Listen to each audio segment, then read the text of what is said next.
చాలా మంచి భవిష్యత్ ఏర్పడే యోగం ఉంది. నా దగ్గర డబ్బు లేదే స్వామి అని చెప్పారు. మీ ఇల్లు ఉంది కదా!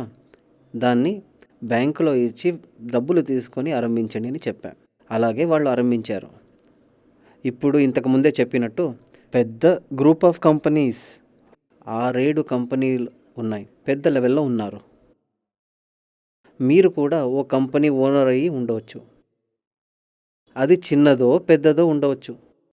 అలా ఉన్నటువంటి కంపెనీలకు అభివృద్ధి కోసం ఏమి చేయవలనో దాని గురించే నేనిప్పుడు చెప్తున్నా. మీరు ఒక ఏరియాలో చూడండి. చాలా కంపెనీలు మూతబడి ఉంటాయి.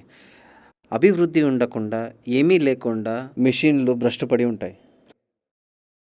ఇలా ఎందుకు జరుగుతాయంటే, అభివృద్ధి కోసం ఏమి చేయవలనో దాని గురించే నేనిప్పుడు చెప్తున్నా. ప్రొడక్షన్ ఇచ్చి బాగా చూసుకుంటే ఏమవుతుంది?